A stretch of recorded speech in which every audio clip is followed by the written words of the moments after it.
Hey guys, Crazypostman here. Well, today we're going to go on another Francis adventure.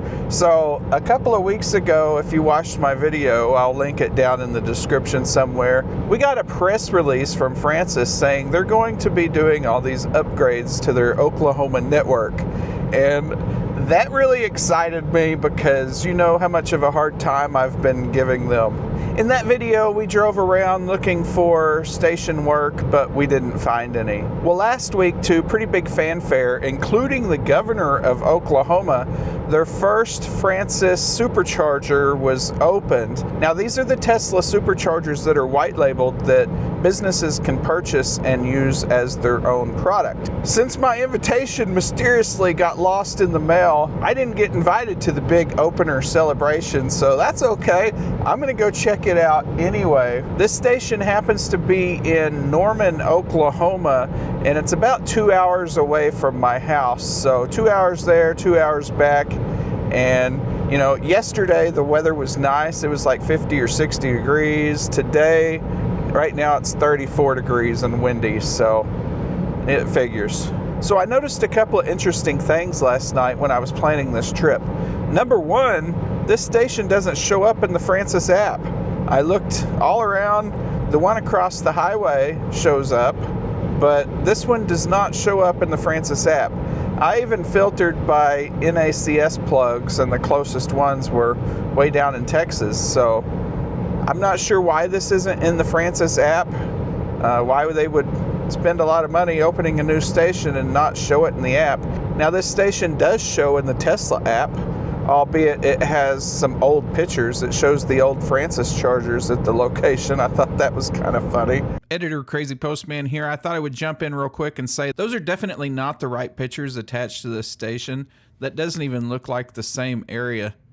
Let's get back to the video. So we're going to put some miles on the car, and I will see y'all in Norman, or if something interesting happens along the way. So I thought I would show, I am starting with 100% battery. I'm going 131 miles, and it says I'll get there with 18% remaining. So we'll see how accurate that was when I get there. Something slightly concerning to me. I've used 10% of my battery, and I've only gone 14 miles. We're not doing great on battery consumption right now, heading up to Norman. On a quick aside, don't buy things on TikTok Shop or Temu just to save a few dollars.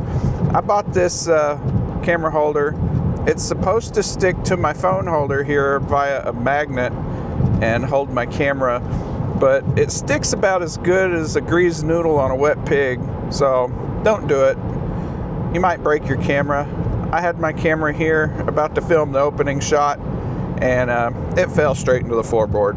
So say no to TikTok Shop accessories. So just a quick update here. We're 64.7 miles in, and we've used 27 kilowatt hours, getting 422 watt hours a mile. Yowzer. It does still say we'll be there with 15% remaining, so we'll probably be charging back up to 100% to get back home at this charger. So hopefully that doesn't irritate anybody. Sometimes you need 100%, not because you're a butthead, but because you really need 100%.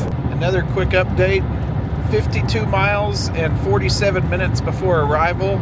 We are now preconditioning the battery for supercharging as I go through a pay toll and pay my tithe to the state of Oklahoma for the privilege of driving on this fine road.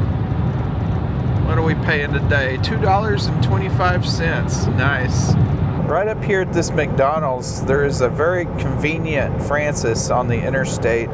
Let's see if we can spy any construction or if it's the same old BTC junk hardware.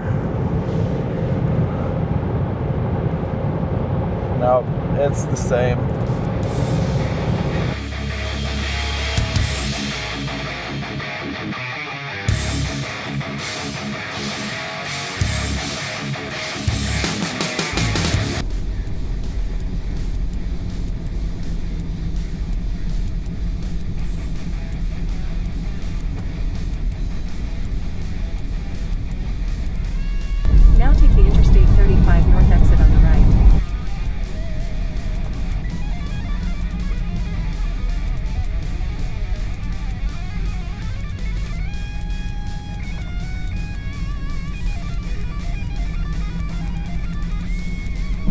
weird.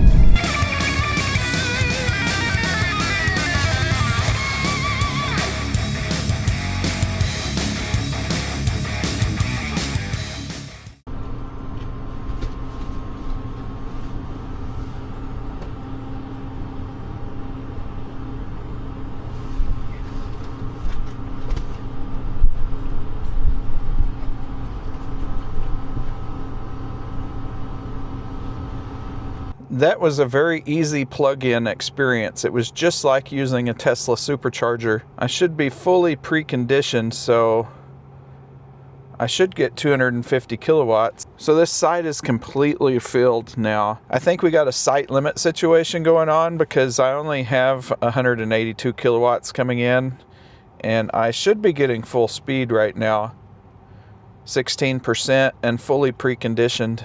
The guy right next to me plugged in right when I did, so if he's low, he's trying to pull full power just like I am.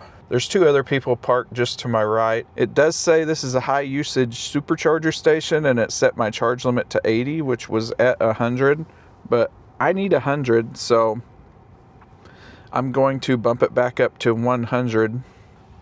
Yeah, we are at a site level restriction here. There is somebody pulling in needing a charge. They're going to have to wait, unfortunately, because it is full. Up on the pole, you can see there is security cameras here and what looks like Wi-Fi antennas. As some of the other cars' charging speed goes down, mine is slowly going up a little. That guy decided not to wait. He's moving on to the next supercharger station, or maybe he found there's a Francis Energy just across the street. Well, Duck sure is happy to be out here smelling things. It is so windy. Let me zip up my jacket. There's so much to smell out here, huh, Duck? I found the weak point of the site. This is a 500 kVA station. Well, that Tesla right next to me just moved out and another one moved in, so the station is full again. Here's what it looks like from the side. The point of weakness is that 500 kVA transformer, so it probably was a site level limitation earlier. I think this might be that lady in the Mercedes again coming back. That lady in the Mercedes left. I don't think she could figure out how to get the CCS port out of there. Oh my gosh, it's so windy. Look at, it's just flapping in the wind. This is a horrible day. Let's get back in the car. Wow, it's cold out there. Ridiculously cold. I can't feel my fingers. We're down to 85 kilowatts at 59%. The air temperature isn't even that bad. It's 35 degrees right now, but it's about a 30-mile-an-hour north wind. So I don't know if I got any of that out without stuttering out there, but the site is definitely limited. That is a 500 kVA transformer. When I pulled in, I was wanting 250, and the guy next to me was probably wanting 250. So it was just a good old site limitation, and now it's just a horrible Tesla charging curve limitation. So it seems like these 4 dispensers here are running off this one supercharger cabinet over there and this one 500 kVA transformer. They do have the screens back there. Not sure if you can see that, but there is a screen in there. To access the Tesla handle, all you do is pull down like that. To access the CCS handle, you push this button down, wait for the click, and then you pull it up and you have the CCS handle. This is called a magic dock. At least that's what Tesla calls it. It's basically a Tesla Supercharger with a built-in adapter, in case you didn't know. And I see it locks the adapter in there. So to pay, what you would do if you had a CCS car, you could scan this barcode here and it would tell you what to do.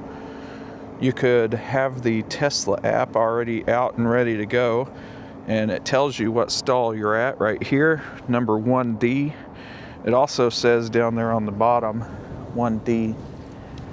Alternatively, you can use the app to start the charging. You would click on your stall number and then say unlock adapter and plug it into your car.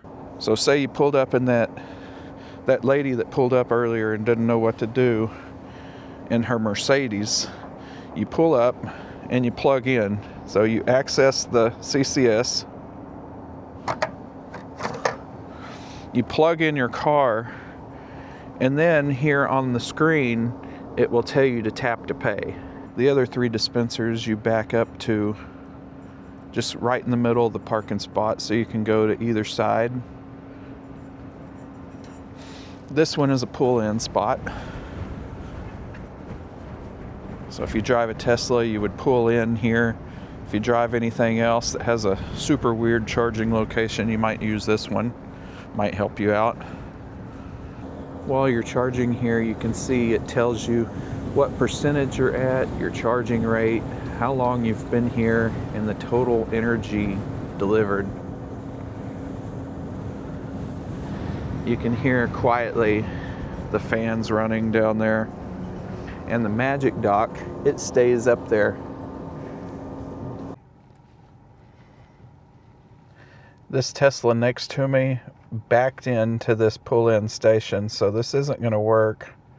I think she's about to figure that out.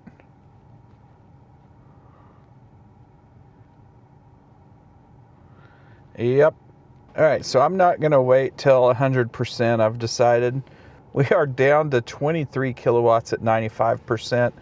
Now, the wind is from the north, and I think it will be more at my back on the way home, or at least more to my side than in front of me. So I think I will get better range going home. It took 91% battery to get here, and I have 96. So even if it's the same, I should be able to make it home. If all else fails, I can slow down. So far, our session total is 63.07 kilowatt hours, $27.76. We're at 96%. I'm going to go unplug and get out of here. We'll see if the screen says anything. These cables are kind of thick. I like them. I've never charged at a V4 dispenser before.